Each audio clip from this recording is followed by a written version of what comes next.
Good afternoon, ladies and gentlemen. Thanks for being here this afternoon. Welcome back from the Labor Day weekend.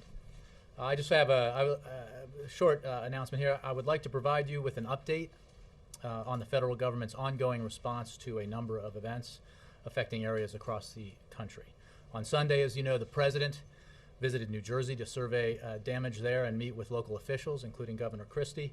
Yesterday, DHS Secretary Napolitano toured damage in Connecticut from Hurricane Irene and met with state and local officials, including Governor Malloy and first responders. FEMA, through its regional offices in Atlanta, New York, and Denton, Texas, is also closely monitoring the remains of Tropical Depression Lee as it moves over southeastern states. Also, we are monitoring the major fires in Texas. This past weekend, at the request of the Texas governor, 7 fire management assistant grants were approved by this administration for the ongoing firefighting efforts there. In total, we have approved 52 fire management assistant grants requested by the governor during this fire season, as well as a major disaster declaration to help cover expenses from earlier emergency response efforts this past July. We will continue to work closely with the state and local emergency management officials as their efforts to contain these fires continue. With that, I will go to the Associated Press. Jay, do you know what the amount is of these grants? I'll have to get that for you. It's a proportion of the cost of fighting a fire, is my understanding how these grants work. Yes. Thank you. Thanks. Two topics. Speaker Boehner and Representative Cantor today issued a letter, which I'm sure you saw, to President Obama, in which they appeared to try to zero in on areas of common interest, including infrastructure, and said that there should not be an all-or-nothing solution to breaking down. Do you guys see this as an opening, an important opening, or are you dubious given the partisanship of the recent days? Well, Ben, we've said now for quite some time that we hope and expect that members of Congress, rank and file and leaders, will come back from their recess newly focused on the need to address the economy, to take measures that we can take together in a bipartisan way to grow the economy and create jobs. And we welcome signs that level of interest in bipartisan cooperation has increased.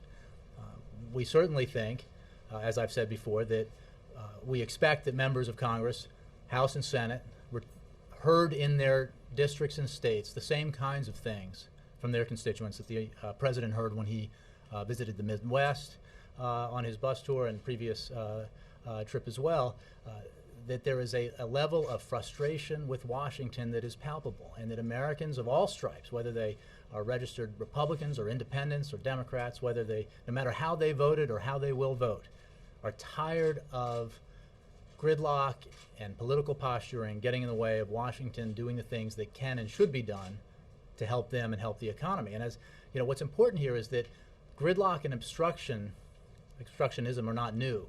We've seen it obviously for a long time, those of us who have been in Washington and watched it.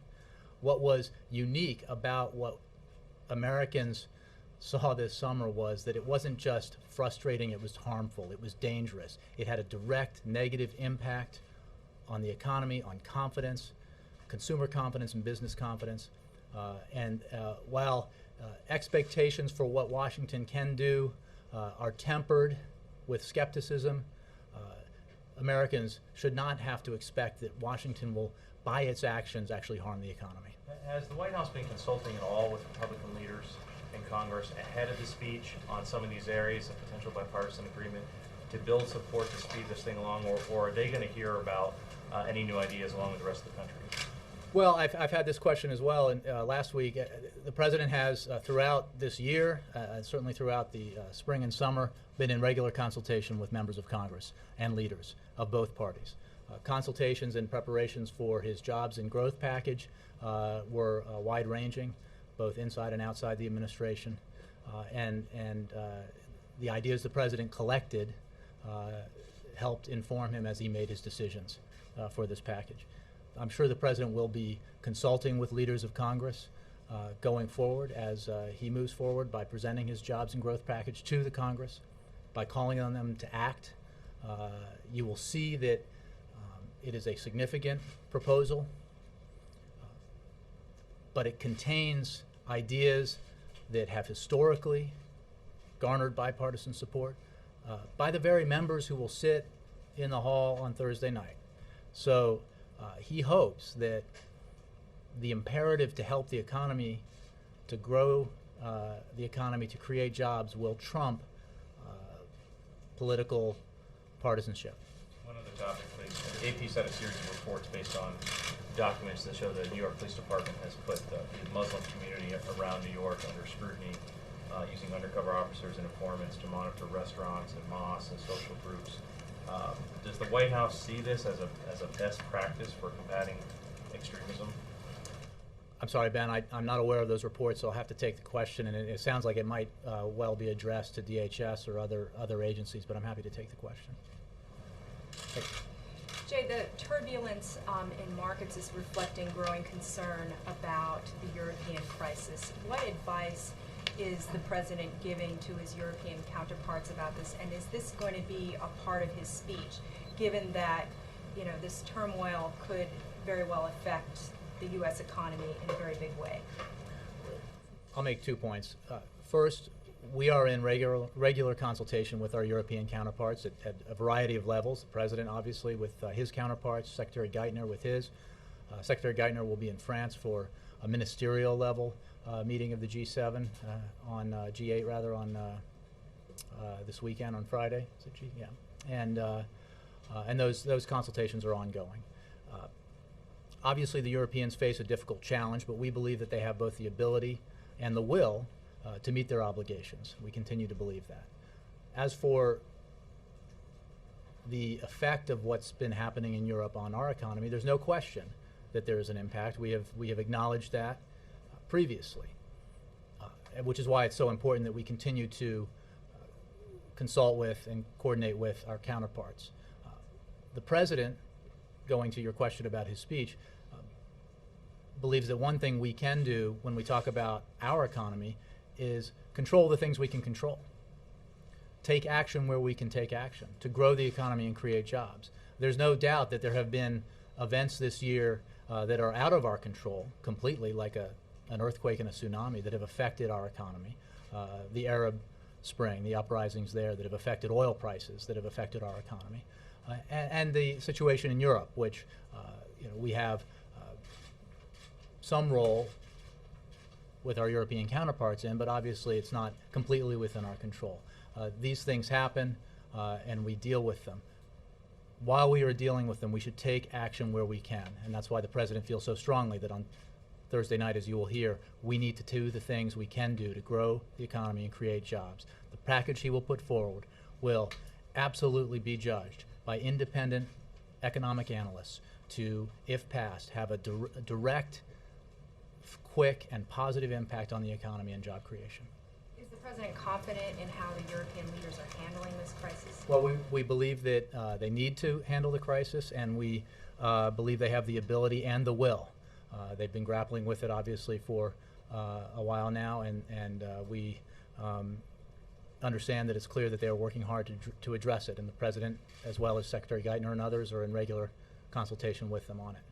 Just shifting topics, the decision to give this speech to a joint session of Congress, one of the reasons you said the president wanted to do that is because Congress would need to pass at least some of these initiatives, some maybe by executive action. Given, though, that the views on how you spur growth at the moment are just so different, the Republicans criticize what they see as a Keynesian approach and want permanent overhauls of the tax code and things like that, and a new look at regulations. Can you talk a little bit more about why the president wants to do this when the philosophical difference couldn't be greater? Well, I'll go to Ben's question to point out that there are areas that we know have enjoyed bipartisan support, measures that we can take. One thing the president has spoken about is extending the payroll tax cut, a tax cut for millions and millions of Americans, working Americans, money that puts, on average, $1,000 back in the wallets of average American families across the country, has done for this year. The president wants to see it happen again next year. We believe that should have bipartisan support. There are other measures. The infrastructure bank that we've talked about has bipartisan support, has the support of labor and business, for example. There are a number of measures that we believe have enjoyed bipartisan support, can, should, and will enjoy bipartisan support this fall. If people are serious about, if members of Congress are serious about trying to help the economy, which we believe is their number one obligation. That's what their constituents are demanding. Obviously, we have serious differences. Some of the measures that you talked about, you can have a debate about some of the things that you've discussed, tax reform and regulatory reform. The President is for both of those and has his own ideas about them and has taken measures on regulations already, as you know. What is indisputable is that we need to do things that will have a direct impact in the short term to grow the economy and create jobs. And the President will put forward proposals that do just that. But I think that's where the difference is, because even on the payroll tax, Republicans are saying it wouldn't do the economy a whole lot of good to just extend a temporary tax cut temporarily. Mm-hmm. Well, they would have to consult with economists who disagree significantly with that. That there is no question that that tax cut has a direct impact on job growth and economic growth. Has had this year and would have if it were extended. And other measures that we will propose that have had bipartisan support in the past, precisely because they are judged by independent analysts to have a direct impact on the economy and jobs, should have that kind of support again in the future. Let me also be clear that the President will make it absolutely clear that he will pay for these proposals. He knows that's important, and it is part of his commitment to deficit reduction and long-term debt reduction, getting our deficits and debt under control. He was very aggressive in pursuing that in his negotiations with John Boehner, Speaker of the House, and he will continue to be aggressive in pushing for substantial deficit and debt reduction in a comprehensive way, a way that is balanced, that makes sure that none of the burden rather doesn't fall solely on one segment of society, but that it's shared. And he believes that's the best way, as again, a broad consensus agrees, the best way to tackle our deficits and long-term debt. Jake. The President's talked about, I know there's a lot in the speech that we don't know about, but it does seem like infrastructure spending is going to be part of it. He's mentioned it several times, including yesterday. There obviously were hundreds of billions of dollars of infrastructure spending in the stimulus bill, and while that bill may have stemmed the bleeding, it obviously did not prompt the kind of economic recovery that the President had hoped. Why would a new round of infrastructure spending have a different effect?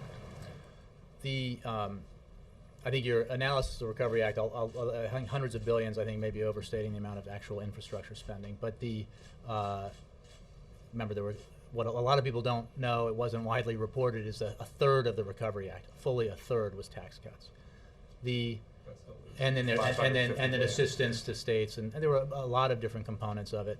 Hundreds of. Will get us a number. We'll get that for you. But the point is, what is uncontestable is that those infrastructure projects that were funded by the Recovery Act were very well managed, came in on budget or under budget, and led to the creation of many jobs by outside independent analysts. I mean, broadly, the Recovery Act, I think it was over 3 million jobs created or supported, over 3 million jobs created or saved, over 3 million jobs.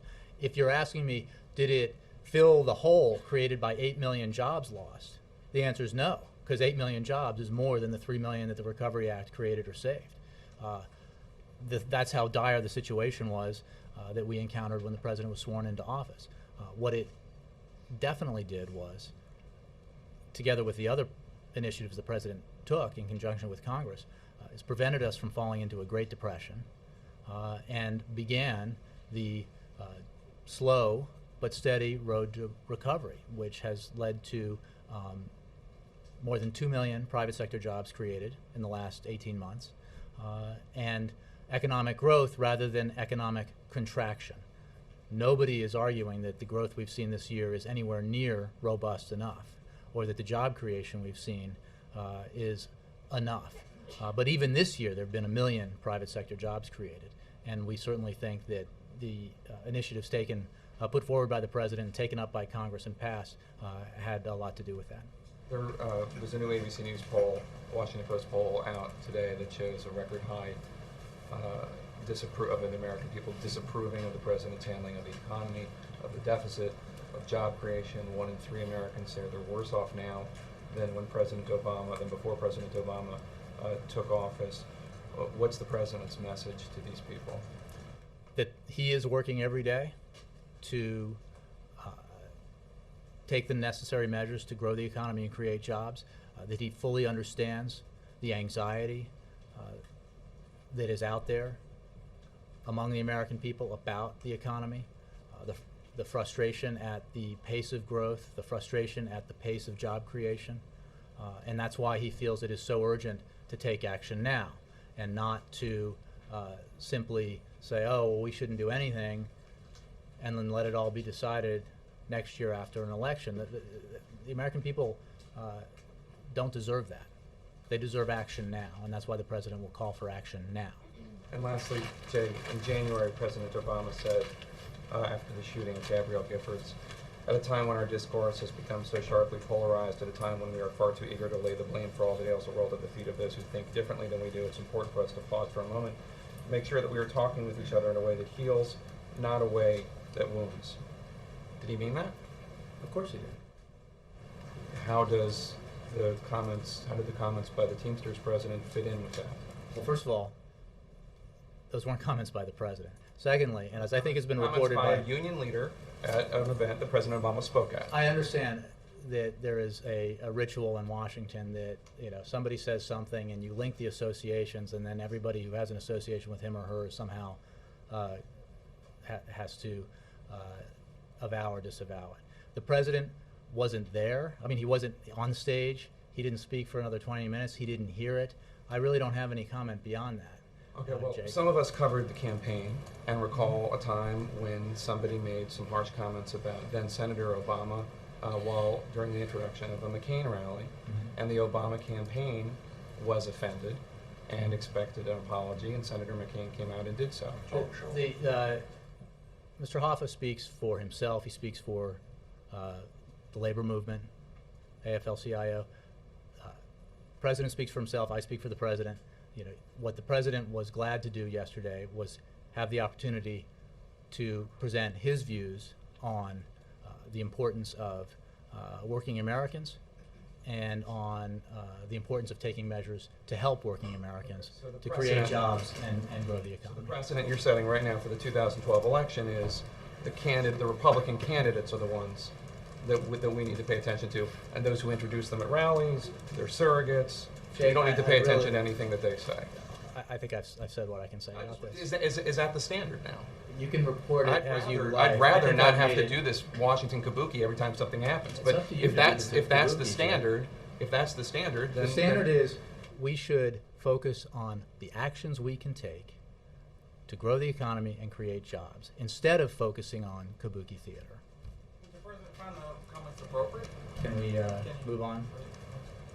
Jay, given the anticipation that's building up to Thursday, is the president concerned that the expectations set for the speech are simply way too high? There's just short of producing 8 million jobs, what can this man do? Look, every day he can do what he can and focus on the things that we can do, working with Congress or independently as the administration, administratively rather, to grow the economy and create jobs. This is obviously not something that's done in a day.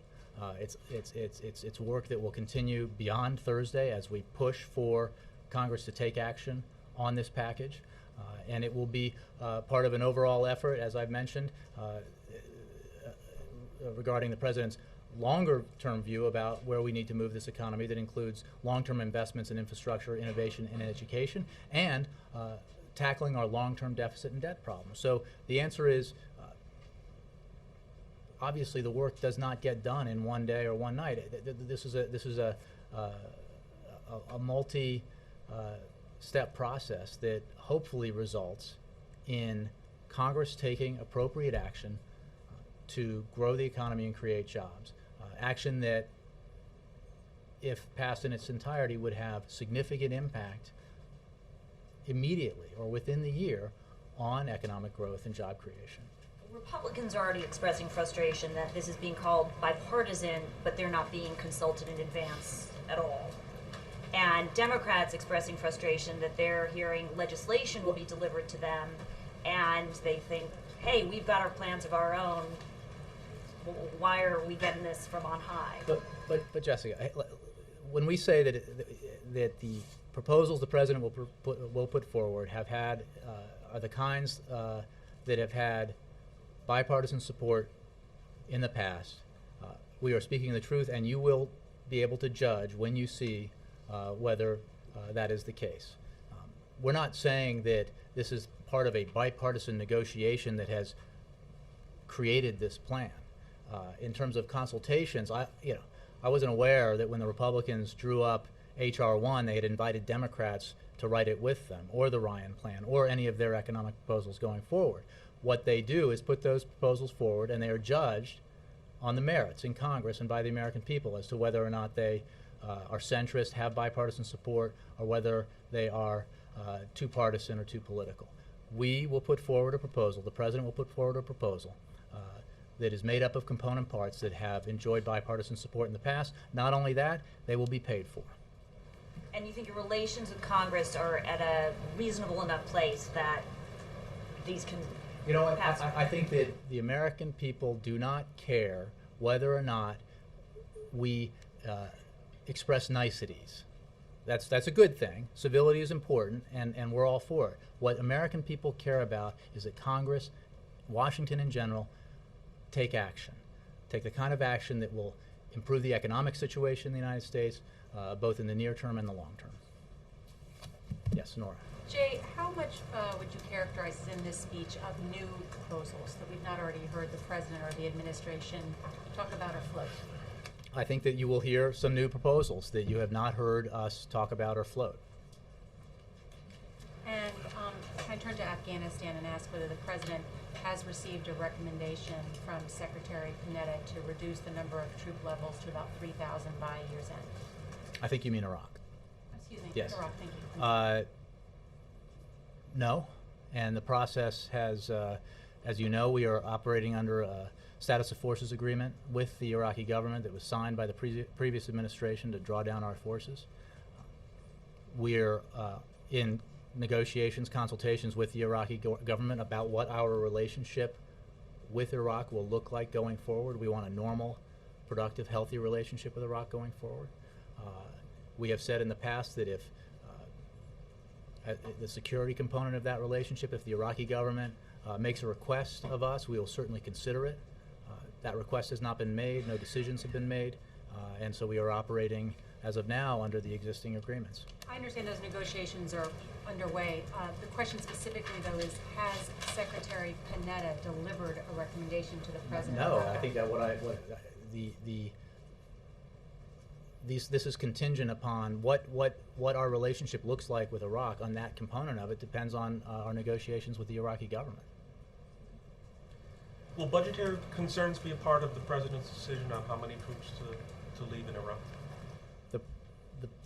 The president has, I think, made abundantly clear for a long time now that he will end and has ended our efforts in Iraq, our combat efforts, responsibly.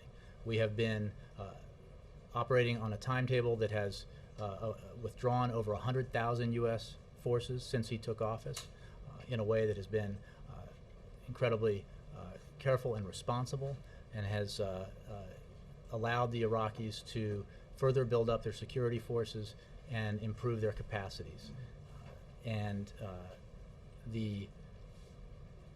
What our relationship looks like going forward with Iraq will depend upon our negotiations with the Iraqi government. And not concerns about how much it costs? I think we live in a world of where resources aren't infinite, and that's the case with every consideration we make. But the answer is we will make decisions based on what is the best for the United States, best for our national security interests, and best for having the most effective relationship with Iraq going forward. Yes. In addition to the poll that Jake cited, the recent NBC News Wall Street Journal poll also found that the president's approval rating is at an all-time low. How concerned is the president about these numbers? I can honestly tell you that I have spent quite a bit of time with the president this week, last week. This does not get raised. The president is focused on the measures he can take as president of the United States, either administratively or working with Congress legislatively, to address the urgent need to grow our economy and create jobs, to deal with the fact that economic growth is not fast enough and that job creation is not substantial enough. I think that this is one of those cases where good policy makes good politics. What he is focused on is doing what the American people are demanding that Washington do, which is listen to them and not spend a lot of time trying to score political points and winning ideological battles on the fringes. What Americans saw, to their horror, was that in the name of ideological purity, Washington almost brought the global economy to its knees this summer, for no other reason than to try to prove an ideological political point. That was unacceptable, and it had, even though it didn't happen, and it was that calamitous result was averted, the impact was felt on confidence among consumers and among businesses, and that's just not okay. But shouldn't there be some concern given the fact that these numbers show that the majority of Americans have lost faith in the president and this government to actually fix this I think the economy? American people, if you look at your poll and other polls, make abundantly clear that they have a high reservoir of skepticism towards Washington in general. And I think that has been exacerbated dramatically by what they witnessed this summer, where the opportunity to do something sweeping and bold and bipartisan was squandered because there wasn't the political will to make it happen. And I think that is what you're seeing registered in your polls, where I think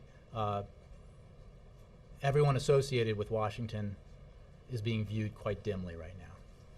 We've spoken with someone who said that these ideas that were put forth, that we heard yesterday from the president, are ideas that have been talked about before, that there's not a whole lot of confidence that this speech will have new ideas. And I know you told Nora there will be some new ideas.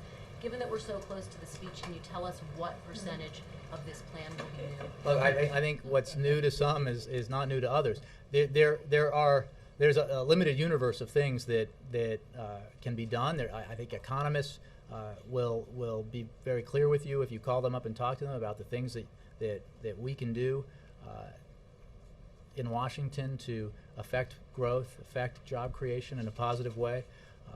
But within the sort of basket areas, there are new ideas and new proposals that you will hear. I don't have a percentage for you because it depends on how broadly you've read up on it. And I would also make the point that just because you've heard it somewhere out there in Washington doesn't mean you've heard it from us. And the president has consulted widely. He has listened to ideas from the private sector, from economists inside and outside the administration, and considered a vast array of ideas. And he will put forward his proposal, a collection of ideas that he thinks will have the most effective impact on the economy and jobs. And Jay, just finally, 72% of Americans believe that the economy hasn't hit rock bottom yet. What would you say to those people? That this president's doing everything he can to make sure that we continue to grow the economy and create jobs, that we improve our economic situation, and that he will call on Congress to join him in doing that, and suggest that not doing it, not acting, will be highly unresponsive to what the American people are demanding. Yes. I wanted to ask you about the decision last week on the ozone regulation. Was that a product of a sort of wrenching debate within the White House with a lot of disagreement, or was there sort of a fair amount of consensus that this was the right thing to do given all of the factors? I'm not going to get into an internal process here. It was the president's decision. He laid out the reasoning behind this, the decision in his statement, and I think you've heard from others who have explained it in more detail. So I wouldn't say it was a normal process internally. And Normal. The normal process, what does that mean? I don't know what that means. Normally, Rich? No, I wouldn't say it was. I would just say it was. You know, obviously, you know, these processes decisions are discussed. This was the president's decision. He made the decision. He laid out his reasoning again in the statement that we put out, and I think it's pretty clear. Normally the president comments on the monthly jobs numbers. He didn't do that this time. Is there any reason why? And do you expect him to I think specifically that address those? there have been occasions when I worked for the vice president where the vice president commented. You know, we've had traditionally economic advisors, either the CEA chair, but we don't have one who's been confirmed at the moment, who've gone out. Gene Sperling, the NEC director, went out. No particular reason. You know, it's the president is focused on. I mean, what a lot of people you asked instantly was, how does that change his jobs proposal? The jobs numbers were just another indication of why we need to do what the president is going to ask Congress to do on Thursday. So there was, it's completely consistent with his estimation that we need to take action to get the economy growing again and to get more jobs created. Yep, sorry. Jay, did the White House know the Labor Day rally yesterday would be as partisan event as it turned out to be?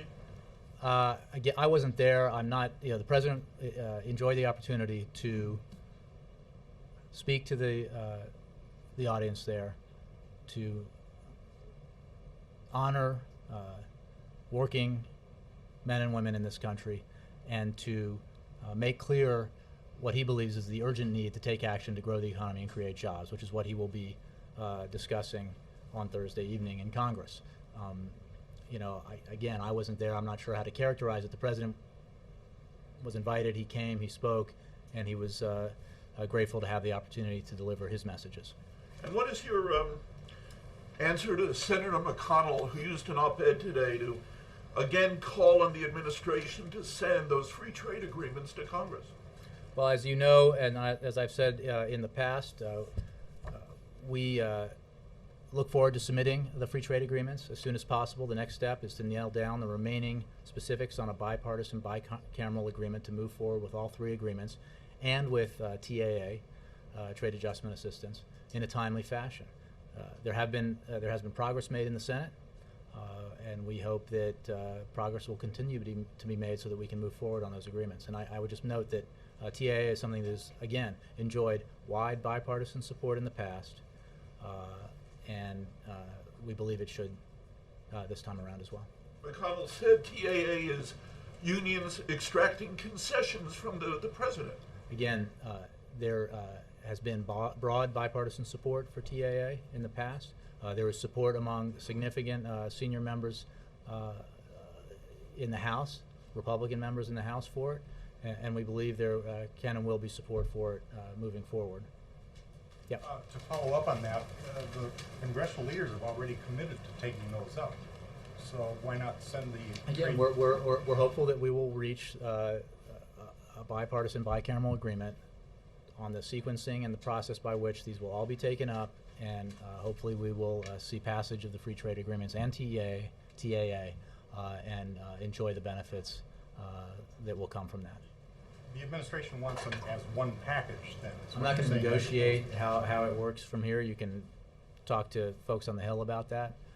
But we believe an agreement can be reached and it should be reached, and that we can move forward and get those passed. Would he send them up Thursday along with his speech I don't have Thursday night? timing announcement to make on that. I'd like to follow up on Karen's question on the European debts in the markets today. Did the president get any briefings today on the markets, what was going on in Europe? Well, he's been here and had been in meetings all day, and I'm sure he did. I wasn't present for that particular one, but I'm sure he has been briefed on it. He said he's been in constant consultation with his counterparts in Europe. Has he called Merkel or Sarkozy today? Not that I'm aware of. No. I believe he spoke with Chancellor Merkel over the weekend, but that was a personal call expressing condolences for the loss of her father. And one last thing, does Mr. Geithner plan to have any suggestions at G8 later this, or G7 later this week? I would steer you towards the Treasury Department for that. David? The president traveled to Detroit yesterday with several labor leaders on the plane with him, I think. Can you tell us kind of what those labor leaders said to the president and what perhaps he promised them, if you have any sense of that? I don't, and I think that the president probably discussed his commitment to helping working Americans and his commitment to growing the economy and creating jobs, and I'm sure that's been his focus pretty intensely of late, and I'm sure that was the nature of the conversation. But I traveled Sunday, not Monday, so I don't actually know. Yeah. Jay, the Palestinian Authority President Mahmoud Abbas said over the weekend that he planned to go ahead with an effort to get recognition of a state at the UN this month, something that the president has come out against, and American officials have said the U.S. would veto. Given that it looks like the Palestinians are going to press on with this, does the administration have a plan B for how to deal with the aftermath of recognition of Palestinian statehood? Well, we have made clear, as you note, that we do not believe that this will bring the Palestinians, if this action were taken or this approach were followed through on, that it would have bring the Palestinians any closer to statehood. Peace has to be negotiated directly by both parties, and we continue to encourage both sides to come back together in direct negotiations. There is no substitute for serious and substantive negotiations between the parties. That has been the case and remains the case, and this you're not going to achieve statehood through through this means, and we think it's we've made our opinion on that pretty clear. Does the president worry, given all the work he's put into responding to the Arab Spring, that having an American veto of an Arab people seeking statehood, seeking recognition, sends a bad signal to other Arabs who also aspire for freedoms and recognition? Well, there's some speculation about actions we'll take embedded in that, and I will simply say that we continue to believe that this is not the right course of action, that it's not productive or helpful, and it will not bring the Palestinians any closer to statehood. Yeah. Jay, the speech the president's giving is going to be a job speech, not a deficit debt speech, correct? That is correct, but I will make it clear that he will make clear in his speech that the package of proposals he will put forward will be paid for, that he will pay for them within the package, and he will also put it within the context of his broader vision for economic growth and making America competitive in the 21st century. And part of that will be the need to aggressively deal with our deficits and long-term debt. When other folks were talking about scaling back, the president very clearly pushed hard for a substantial deficit and debt reduction package with the Speaker of the House this summer. He continues to believe that we need to take on those issues, do it in a balanced way, do it in a way that will set us on a path for long-term deficit reduction, long-term stability in the relationship between our debt and GDP, and that will have long-term positive effects on our economy. But to go back to your question, yes, this will be primarily focused on the short-term need to take measures to grow the economy and create jobs, which is what the current economic situation calls for. It is certainly what the American people want to see happen, and the president believes that the initiatives he'll put forward should have bipartisan support. Does he still intend to come forward with a specific plan to submit to the super committee, and if so, any idea? As how promised, soon the president will provide the super committee, Congress in general, with his very specific ideas for the actions that they should take to achieve significant deficit reduction, significant long-term debt control, and that commitment still stands, and it will, come in relatively short order. Ann? Thank you, Jay. The Speaker wrote to the President today saying it would be appropriate for the President to brief the senior leadership in advance of the speech. And Senator DeMint on the Senate side says that he's not sure he's actually going to come to this. He thought if the president would give Congress a package and then take the speech to explain it, that it would be worth their time to come. Does the president intend to share some of this information with Congress before he delivers this? I don't have any announcements on specific phone calls or consultations he'll have prior to the speech. As I think I noted early on in response to a related question, the president has clearly spent a great deal of time consulting with and discussing economic ideas with the Republican leadership and the Democratic leadership this year. He'll continue to do that, I'm sure, going forward, both on jobs and growth as well as on deficit reduction. In terms of your question, I think it was a question about those who might not attend the speech. We think that's regrettable. The president is addressing Congress precisely because he believes it is urgent for this administration and Congress to act together to do what the American people are demanding Washington do, which is take action on the economy. You consider it a snub. Well, I didn't say that. I think it's just somebody asked me the other day when a House member said that he wasn't going to attend because it's political. What's political is the decision not to attend. The president's addressing the joint session of Congress to talk about the economy, the American economy, the need to grow the economy and create jobs. I think that's a goal shared by Republicans of all political persuasions. Yeah. Thanks, Jay. The White House has talked about how the president will be putting forward a jobs package that should enjoy some level of bipartisan support, ideas that Republicans have supported in the past. Mm-hmm. At this stage in his presidency, is the president willing to put forward a package that reflects what he thinks is best for the country and what Democrats feel might be best for the country? Or is he not at that place? Does he only want to, at this point, put forward ideas that Republicans might conceivably sign on to?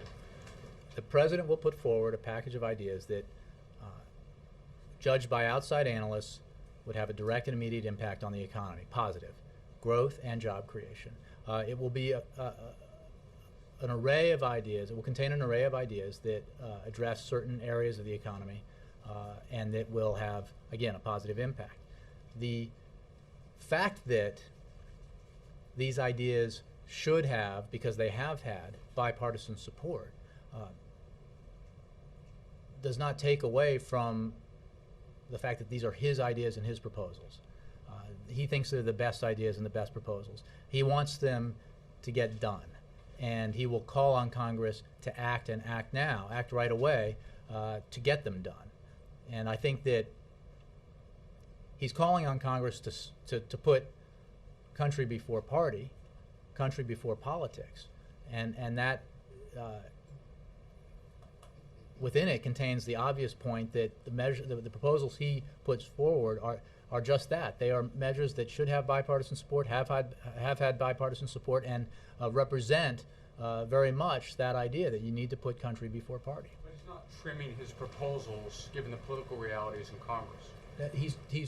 His proposals represent a package of ideas that he believes is the best possible package for the task at hand, which is to grow the economy and create jobs.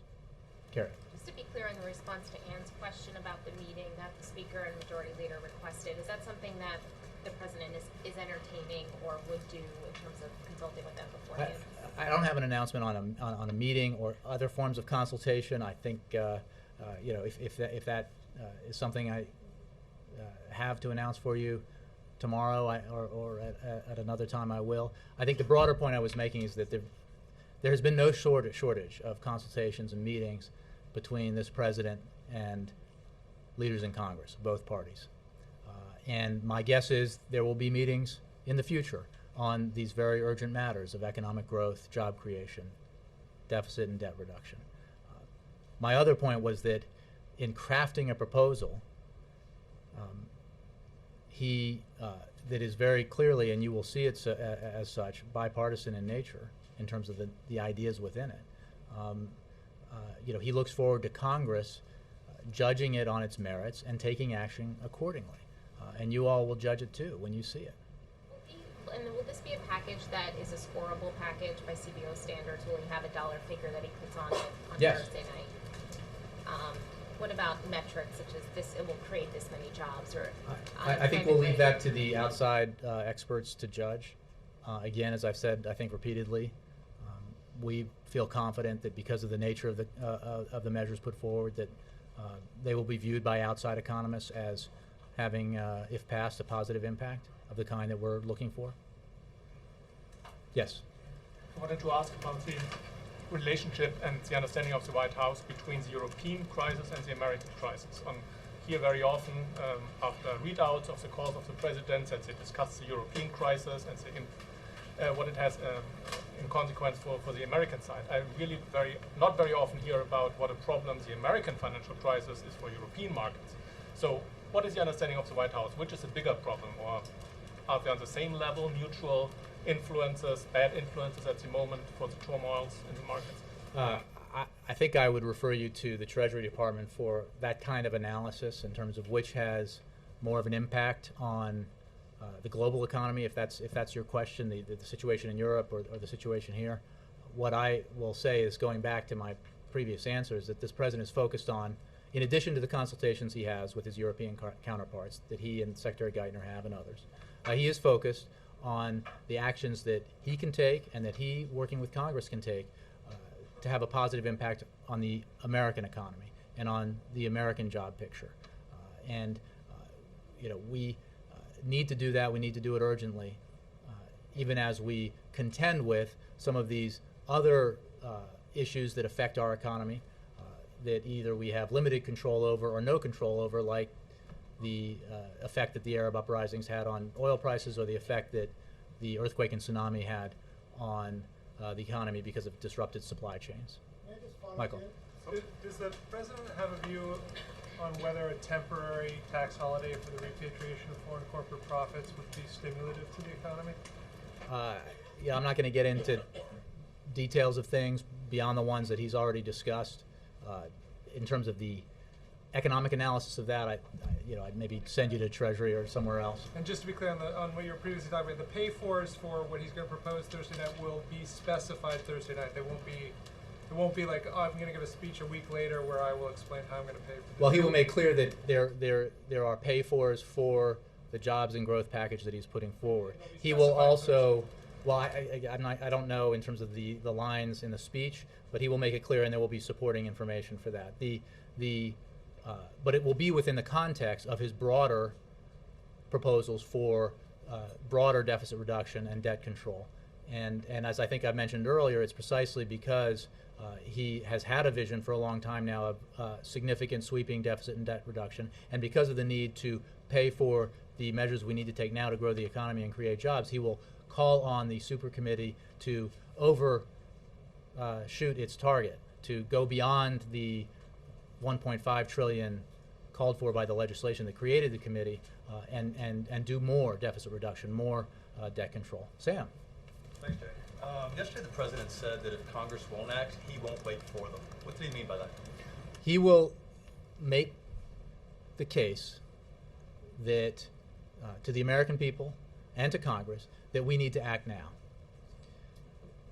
He believes Congress can and will act, that there are measures that the measures he will put forward on Thursday should have and hopefully will have bipartisan support because of the urgency that members of Congress will feel returning from their recesses, having heard from their constituents about the need to create jobs and grow the economy.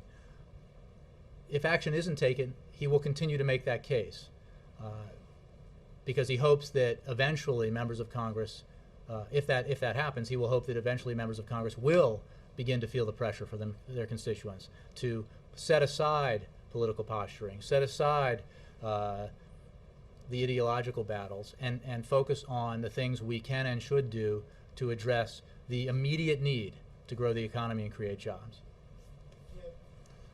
Let me go all the way back. Yes. Is the president concerned about reports that the Chinese may have violated international sanctions by dealing with arms sales to the Gaddafi regime when he was in power in Libya? I think you're referring to reports about intelligence material that was gathered in Tripoli. I saw those reports. I don't have a response to them. I can take your question if you want to address it to the office later. Go ahead. Thank you. Two questions. One, U.S. India, when President was in Mumbai and spoke with the Prime Minister of India, Manmohan Singh, and also they came to an agreement that thousands of jobs will be created in the United States because of U.S.-India business relations when his President spoke to the U.S.-India Business Council. One, what happened to those jobs to be created here, because that's supposed to help the U.S. economy? I'm not sure I follow the question entirely, but I think that the importance of our bilateral relations with India, our economic cooperations with India, cannot be overstated, and for the sake of our economy and for India's economy. And I think that continues to be the case, and that a healthy bilateral relationship will mean more jobs here and more jobs there. And I think that remains the case as much today as it was when the President visited. Second, as far as corruption is concerned around the globe, now U.S. has been asking Swiss banks and Swiss government to open more accountability as far as who is holding how much money in their accounts, in secret accounts. Now, I hope the President was following as far as demonstrations going on in India for the last whole month against corruption and against Indian corrupt politicians who are holding billions of dollars in Swiss banks and around the globe. You think President is worried and he should be concerned about that maybe even the terrorists are holding in secret accounts in Swiss banks, including, as I said, Indian corrupt politicians? Well, you've asked a number of questions there. I think we were all aware of the protests that you referred to. On the matter of money in bank accounts abroad, I would refer you to the Treasury Department. Thanks all. Is Appreciate it. President going to announce tomorrow talking about immigration on Thursday? No more details. Sorry. Thank you, sir.